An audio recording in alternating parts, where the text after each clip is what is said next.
Fala pessoal, uma boa tarde a todos. Meu nome é Felipe Pereira, eu sou analista aqui na Carteira do Investidor. Estamos mais uma vez aqui para falar um pouquinho sobre o que nós fizemos hoje no mercado. A sessão de hoje foi uma sessão bem positiva nos futuros e também tivemos aí operações boas na carteira de Swing Trade Position. Comentando um pouquinho das notícias, a gente tem mais hoje o impacto de ontem, que nosso mercado estava fechado devido ao feriado em São Paulo da Consciência Negra. E a gente teve hoje mais uma movimentação com cara de absorção das notícias de ontem.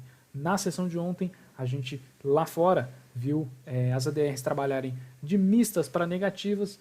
Algumas subiram, acompanhando, por exemplo, o petróleo. A Petro, na ADR ontem, acabou subindo, mas no geral o mercado ontem foi um mercado internacional mais negativo, com justamente murmúrio, com um pouco de notícias, com boatos de que o acordo na guerra comercial, na verdade, pudesse ficar somente, na fase 1 do acordo comercial, ficar somente para o ano que vem, para 2020. Isso foi desmentido pela própria Casa Branca, mas o Trump mesmo continua teimando e falando que, de fato, quem precisa mais do acordo na guerra comercial é a China do que os Estados Unidos. E isso pode não ajudar muito para termos um acordo. Ambas as partes continuam bem teimosas quanto às suas próprias condições. A China continua buscando taxas melhores para os seus produtos e os Estados Unidos ainda bate na tecla de propriedades intelectuais e nada se resolve. Por enquanto, na sessão de hoje, a gente tem um mercado, eu diria, mais ameno, sem um grande pesar, sem um grande pessimismo, mas também sem um grande otimismo. A gente já vai ver o gráfico, comentar um pouquinho mais, mas falando um pouquinho do mercado doméstico, eu diria que a grande notícia, a grande informação que a gente tem na sessão de hoje é o fato de Campos Neto ter comentado que, caso haja necessidade de liquidez, o Banco Central vai sim atuar no dólar à vista. Caso não haja necessidade de liquidez, o Banco Central não vai atuar a ponto de ancorar a nossa moeda. Nós temos uma cotação de dólar, uma cotação de câmbio flutuante. Então isso é para acontecer mesmo. O dólar deve variar. Não há nenhuma regra pré-estabelecida de que, dado um nível, o Banco Central deve entrar, como justamente a gente vem batendo nessa tecla durante as semanas passadas. O que a gente viu de atuação do Banco Central no dólar à vista foi, em geral, justamente em momentos de muito estresse, que precisava de liquidez, acabou atuando pelo dólar à vista, como sempre faz o Banco Central.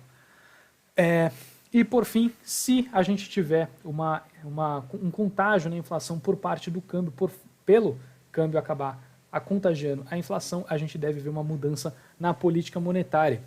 Então isso volta o nosso assunto novamente para a Selic, que nós temos uma pressão bem grande no câmbio, então muito provavelmente aquele ciclo de cortes na taxa de juros deve de fato parar e não ter aquele mínimo ajuste de 25 pontos base, como muitos players estavam considerando. Muita gente fala de 4,25 o ciclo final da Selic, mas pelo visto, com o dólar do jeito que vem caminhando, isso deve nos trazer para, de fato, uma taxa Selic a 4,5 e ponto final. É lógico que a gente precisa ver ainda a retomada da economia para confirmar isso, mas por enquanto eu diria que, dado a política monetária que a gente vem vendo sido adotada pelo Banco Central e o câmbio, a gente não teria tanto espaço para mais um corte sem um respaldo muito forte. Lógico que, se a economia ainda não reagir, a gente deve ver sim mais um corte, mas está todo mundo bem otimista para a economia no ano que vem, inclusive revisões de PIB na casa dos 2% para o crescimento do ano que vem do Brasil. E bom, vamos ver um pouquinho da sessão de hoje no gráfico, como é que foi a sessão de hoje.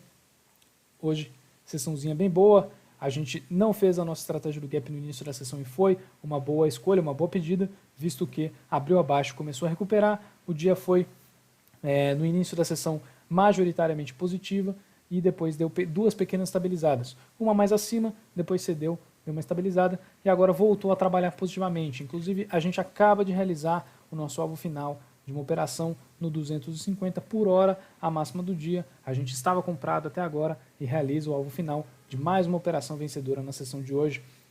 E no dólar, a gente teve uma movimentação, no geral, também um pouco mais lateral. Agora há pouco a gente teve um grande estresse, um grande volume. Não necessariamente foi alguma notícia, mas com certeza foi algo que impactou bastante o mercado e não acabou puxando tanto o índice, justamente por isso. Ainda não tem cara exatamente de alguma informação que venha venha a ser veiculada. Mas durante a sessão teve uma volatilidade de média para alta, né? Em vários momentos do dia teve bons estresses, mas no geral vai caminhando para uma sessão agora às 4h20 da tarde, com uma sessão com carinha mais lateral na sessão de hoje, e mais uma vez deixou testes na região ali acima do 4.220, que é uma faixa que já vem sendo testada e até agora não rompeu com solidez, chegou a negociar acima até fechar acima, mas não sustentou uma movimentação muito positiva para além desse nível, claramente um nível de resistência que deve continuar a ser respeitado mais uma vez, que respeitou na sessão de hoje. E bom, na nossa carteira de swing trade, agrícolas e position, a gente teve hoje 3 saídas, uma foi um stop, uma foi uma parcial e uma foi um alvo final. Então justamente uma de cada para todos os gostos, e a gente continua a trabalhar para trazer sempre as melhores recomendações, tanto de swing trade quanto no mercado futuro, e mais para frente, mais ativos diferentes ainda, tá bom?